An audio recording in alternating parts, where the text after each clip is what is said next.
Hello, folks. It's me again, Amanda Enderman, your saintly and above all trusty tour guide in the wonders of the wonderful city. I'm not about to join a nunnery or anything like that, but the reason why I did that saintly introduction in the beginning of this video was because on this video I'm gonna talk about the structure of the Catholic Church, just as I did in the Praying in Rio Part 1 back in colonial times, but this time I'm gonna be talking about in imperial times, what it was like. And before I get right onto the theme of the video, I have to remind you that I'm currently offering walking tours through the city of Rio, and all of them are described on my website, which the link will be in the description box below, as well as in the first 6 comments. So all you have to do is click there, text me via WhatsApp, that's very important, make your reservations, and then let's get to know the city of Rio in person, folks! With me, Amanda Enderman, your trusty tour guide, of course.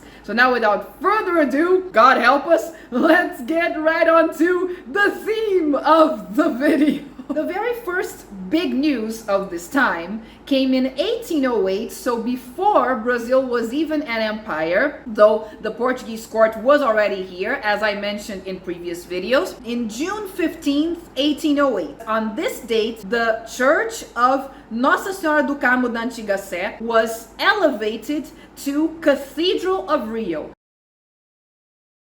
meaning it became the headquarters of the Archdiocese in Rio. So it was from this day Royal Chapel or Chapel Royal, I'm not sure. But later, with Brazil becoming an empire, its name was changed to Imperial Chapel or Chapel Imperial, I guess I could say. And of course, with the support of Pope Leo XII.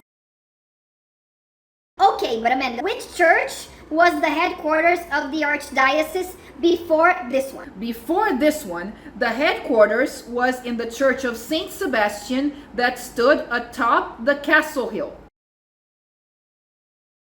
But already in the 18th century, it was in ruins basically. So because of this, the governor back then, which was Gomes Ferreira de Andrade, remember I made a video about him, which I'll also leave a link in the cards for you to watch above, so be sure to click that. Anyways, he ordered that a new cathedral would be built at the Praça Real da Sé Nova, which nowadays is the Largo de São Francisco de Paula.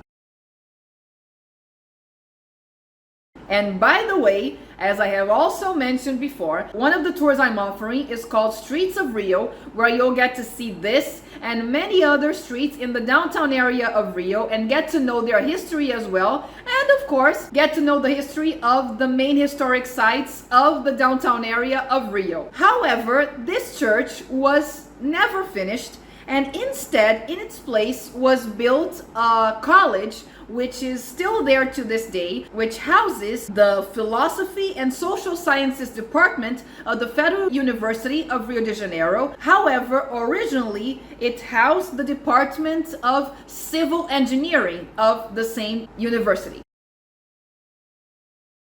Also, in this same square was built later a church called Igreja de São Francisco de Paula, which the fundamental stone, roughly translating, was put there, the place it would be built, in 1759, and the building was begun only in 1801. However, the church was only finished in 1861. As a matter of fact, here in Brazil, we have an expression for whenever a construction is taking too long, we say that this is a church construction, because churches are known for taking very, very long to be finished. By the way, let me know if in your country there is a similar kind of expression and what it is. Let me know in the comment section below. The official inauguration of this church was presided by the Emperor Dom Pedro II and his wife, Empress Teresa Cristina. In the Constitution of 1824, in its 5th article to be more exact, it was specifically written that the official religion of Brazil was the Roman Catholic religion, still after the independence. As you can see, church and state were not separate, and the state interfered a lot in the organization of the church. And this made it so that the relations between church and state were always very tense during this period. This was noticeable because already in the 18th century, so back in colonial times, the Marquis of Pombal, remember him, which didn't like Jesuits, in 1964 he forbade new admissions to convents and churches of novices, both in Portugal and in the colonies of Portugal, so in Brazil as well. And even in the time of the empire, the few sporadic permissions of novices joining convents or monasteries and such, which were given, were all revoked in March 19th, 1855, specifically in the Third Order of St. Francis of Penance. And really, this church and convent was the one which most bore the brunt of this measure. In March 1854, some of the rooms in the convent of St. Anthony, which is annexed to that church, were given, not voluntarily, to house the public archive. The rooms which were given by force were the barber shop of the convent and Frei Sampaio's cell, where the archive was housed until 1872. And in 1855, not only did the Minister of Justice demand the spaces in the convent to house the jury for undetermined time until further notice, but also in that same year, the Sétimo Batalhão da Intendência, I don't know how to say that in English, was installed and continued there until 1901. And in this last case, the emperor himself inspected the rooms which would be used by this division of the army. Other than that, this is the time where churches, which back in colonial times used to be primitive chapels, start becoming flashy as they are today.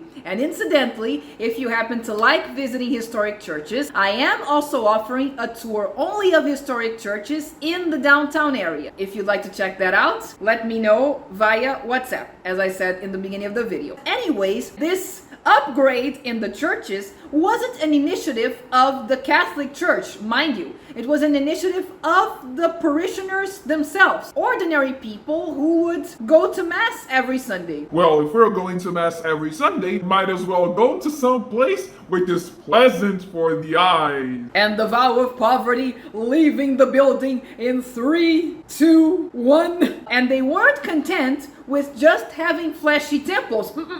They would build special altars for prayer in their own homes, and they would build niches for saints' images in street corners so that the street people could also have their flashy places of prayer. Fancy that! Our Lady, please let me get out of poverty. Last but definitely not least were the religious ceremonies. Any excuse for a party is a good excuse, especially here in Rio. And religion wasn't an exception. There was, for one, the party in honor of Saint Sebastian. And I have made a video already about Saint Sebastian, which I will leave in the cards as well. And it was the party that most stood out among the religious feasts. Furthermore, there was the Feast of Saint George, where sorcerers of all neighborhoods would come, the profane and the sacred mixing. And also there was the Feast of Saint Anthony, the marriage saint in Brazil, most frequented by damsels looking for husbands. There was the Feast of Our Lady of Candelaria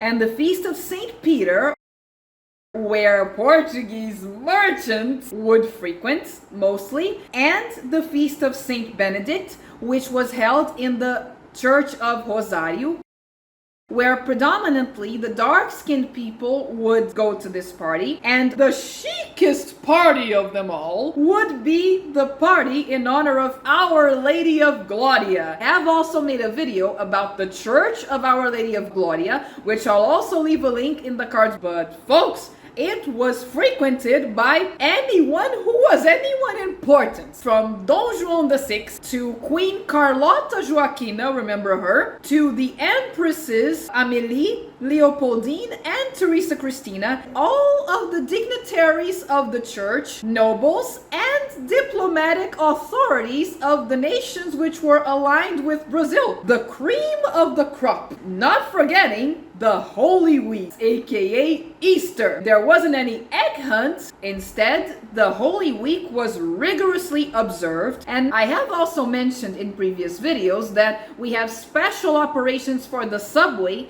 in Carnival and on New Year's Eve predominantly. Well, in this time, they had, shall we say, saintly special operations. Anyone who called themselves Catholic, which was the majority of the population at this time, at least officially, would confess either on Thursday before Good Friday or on Easter Sunday. The churches would be open from 5 a.m. until 11 p.m. I wonder how the priests would be at the end of that day, if they would dream of confessing people. And let's not forget, here in Brazil, we have a party which exists to this day. By the way, let me know also if in your countries you do the same. They make dolls or effigies to symbolize Judas, the apostle who betrayed Jesus. And on Saturday of the Holy Week, they normally get clubs and sticks and hit the effigy as in like, here you go, Judas. On the Holy Saturday of 1821, that was 3 days before Don Juan VI went to Portugal, the Judas faces, and normally they receive faces of politicians or big figures which people don't like, in a form of protest, if you will.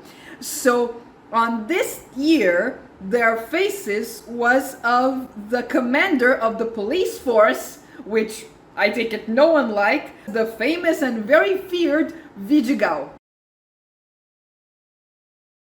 This concludes this video about the structure of the Catholic Church and Catholic festivities back in Imperial Rio, and I hope you liked the video. And if you did like the video, I pray that you will like the video, and I also pray that you will subscribe to the channel. But even more, I fervently pray, I think I'll ask someone to make a novena for that you will share this video with as many people as you possibly can, so God willing, each time more people may know about the wonders of the wonderful city. And as usual in this channel, I'll see you in the next video.